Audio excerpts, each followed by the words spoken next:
Hey y'all, welcome to my channel, Journey to Happiness. And if you're new here, welcome to my channel. I would love for you to like, comment, subscribe, and be sure to hit the notification bell. That way you'll be notified every time I upload a new video. So this is going to be part 3 of the most toxic job that I have ever had.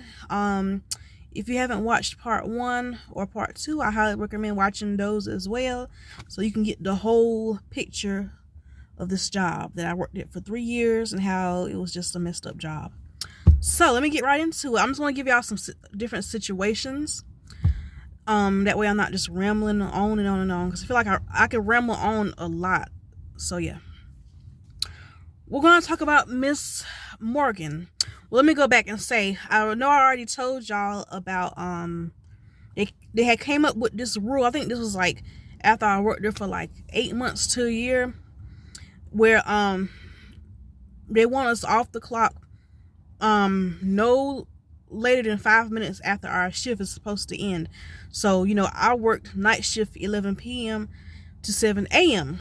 and the administrator said they want their shift off the clock no later than 7:05, which to me that's also a red flag, because if you're working at a nurse home, assisted living, a hospital, anything like that that's got to do with, you know, health, in the healthcare field, and it's a 24-hour place, obviously there's going to be things that might happen sometime. Well, let's say a resident falls right at 7 o'clock, then we have to, depending on what kind of fall it was, we have to go get the resident up off the floor.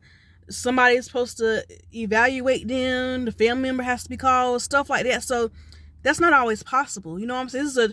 Being a CNA or a nurse or whatever is a 24-hour job at these places. So that should have been a red flag right there. So if the patient falls at 7:02, I'm just supposed to clock out?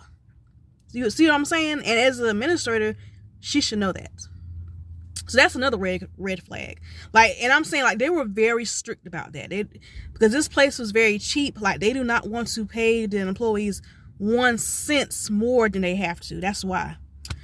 So, there was one time, I remember, Morgan is a med tech. She works first shift. And I thought I told y'all about the little clique that they had on first. From what I see, Morgan is kind of like one of the leaders of their clique. She has a very outgoing personality. She does stuff to get attention. You know, she likes to have attention. And do anything that's silly or whatever just to get people looking at her and have the attention be on her. Like, I remember there was a few times where, I'm gonna give y'all an example. She would come into work at 7 and go in the bathroom with the door open. There was a bathroom behind the nurse's station, and she would be brushing her teeth and washing her face and stuff, and people, her little clique, they were laughing like with her, not at her, but they were laughing like, we're like, oh girl, you crazy, coming in here like that. Or sometimes, like, she would just lay on the floor at work. Like, she was a very, like, I think she likes being the center of attention. Because anybody with sense is not going to come to work. They're going to brushing their teeth and stuff like that, like they at home. But yeah. So yeah, she was like the leader of this clique, kind of, I would say. So on this particular morning, she was actually working as a CNA. I don't know if they called her on her day off to come help or what happened, because she was a full-time med tech, but I don't know what happened, but she was working on the floor that day. So like I told y'all, they are really strict about us doing our round and, you know, like giving a report. So Morgan comes in, she's talking, I believe she was talking to either Danielle or Chelsea, one of the girls in her clique, about what she did this weekend or something. I don't remember, something like that. Something that had nothing to do with, you know, work. So it was like 7:02. So Morgan had my assignment for that morning. So I approached Morgan and said, hey, can I give you a report? And real quick, she said, hold on. So she was talking to Danielle, like, yeah, we went to this concert this weekend. I got drunk. We did this, we did that. Once again, like, I'm gonna tell y'all once again, I was like, Morgan, want me to give you a report real quick? Hold on. And continues talking to Danielle. Yeah, girl, we ordered pizza. We did this. I got so drunk. Yeah, we had such a good time. Look at my outfit. Like, really? First of all, that's very rude. First of all, I'm trying to give you a report. Morgan, you're on the clock, honey. You're on the clock. So let me give you a report. And then once we're done doing our round, then you can talk to Chelsea, Danielle about what you did this weekend, who you slept with, how drunk you got. You can do whatever the fuck you want. I don't care what you do after I leave this place. But I need to give you a report because if I don't, they real funny about that. That's what I should have said. That's what I should have said. Or I should have just left.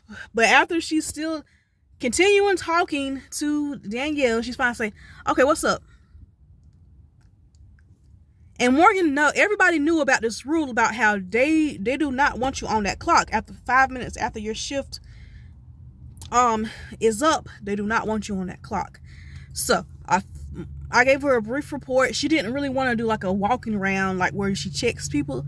So I clocked out at 7:07. Now you would think, oh, that's not a big deal. 7:07. What's the big deal? My God, 2 minutes after. Do y'all know the next day who called me on my night off?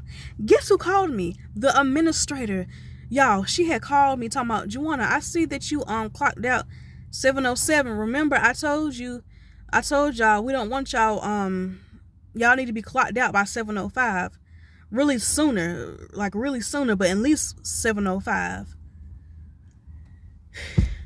And I told the administrator, I'm not gonna say her name, but I told the administrator what had happened. Like, there's times where these girls that work first shift, they come in, especially on Mondays, because they want to talk about what they did the weekend, especially their little clique.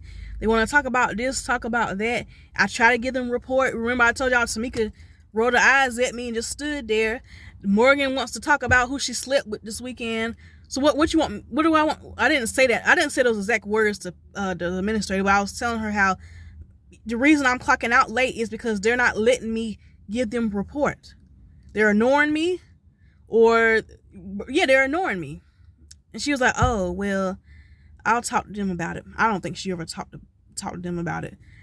And that's toxic right there, because who cares? Is it that big of a deal that I clocked out at 7:07? Now, jobs that I work at now, they're not strict like that. Like, that's the only job I think I've ever had that administrator literally called me on my night off just because I clocked out at 7:07 a.m. instead of 7:05 a.m. Like, and I want to talk more about the whole checks thing. So on Payday, I think we got paid like the 7th and the 21st of each month, something like that. It wasn't like, every other Friday like most jobs, or every a certain day.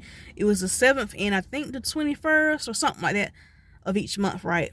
So whatever day that fell on is when we got paid, right? So yes, so on Payday we have to attend a mandatory meeting every payday. And then once the meeting is over, everybody lines up outside of Rita's office to get our check. We lined up like we at the club or something. Like, we really have to stand there. And I remember one time somebody said they had something to do before work, and they worked second shift, right? And they was like, Rita, you think I can get my check like at least like 20 minutes early? Because there's something I really need to do before I come into work today. And Rita looked at her watch and said, I know, I'm sorry, we can't give it to you 1 minute early.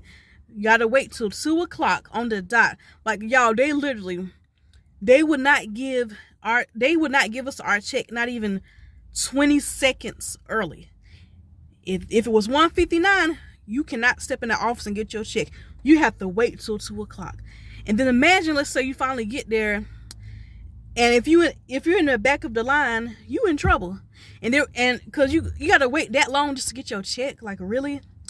And I know, like, sometimes like people will start lining up at like 1:30 because they want to be the first in line. Because if let's say you were one of the last people to come, you gotta wait till the line is done to get your check. And that's including like the housekeepers and everybody that works there gets their check at the same time. And that right there is just crazy as hell. I don't know why I even put up with that. But anyway, here's another thing that happened. So I believe her name was Shanda or something like that. She was the other manager of the assisted living side. So Rita was the manager of the memory care side, and Shonda was the manager of the assisted living side. Now I think they were short on med techs that night or something like that. So Shonda came in to work third, and I was on the assisted living side that night. So Shonda was the med techs, she's the SAS manager, and I'm the I was a CNA for that night, right? Now I did like the assisted living side because it was easier than the other side, and it was just me and one other person, so it wasn't like a bunch of people, you know, just me and her, right? So I don't know if it was a special occasion. I don't remember. I know, you know, especially if you're a CNA or a nurse or whoever, you know, sometimes managers and stuff, they'll order pizza for staff for different reasons. So she told me and approached me and said, Joanna, I got some pizza here from Pizza Hut. Would you like some? I said, sure. So I took maybe like 2 slices, right? I did not ask her for pizza. I want y'all to listen to me. I did not ask Shonda for no pizza. She offered it to me. Like I said, that's a normal thing in the health field for managers and stuff to buy their staff pizza once in a while for different reasons. So later on that night, do y'all know what Shonda said to me, y'all? Do y'all know what she said to me? She was like, oh, and it was almost the end of the shift. She was like, Joanna, by the way, if you just want to put maybe $3 or $4 in for the pizza that you ate, you know, whatever, you know. What the hell? This woman literally looked at me with a straight face and said, you know, if you want to just put $3 or $4 towards the pizza that you ate. What kind of shit is that? What kind of shit is that? Bitch, I didn't ask you for no damn pizza. You offered it to me. I didn't ask you for no pizza. If I wanted some pizza, I could have brought some, honey. So, y'all gonna cuss me out for this. But my naive ass, with her being the manager, and I knew it was wrong. At the time, I knew, I was like, this ain't right. This ain't right. Why do I have to pay her for some pizza that she offered me? She offered me the pizza. I didn't ask her for no pizza. So I think I had like $3 on me in cash that night. So I gave that to her. And the only reason I did that is because, you know, I was thinking like, oh, she's my manager. She's like one of the big bosses. And I didn't want to get on her bad side. And I didn't want to look cheap. So that's the only reason I gave her the $3. But I just thought that was, and I thought that's kind of tacky, actually, on her end. That's very tacky to me. Like, I didn't ask you for this pizza, so why do I have to pay you for it? For some leftover Pizza Hut? To me, that's just, I don't know, that's just crazy. So, yeah.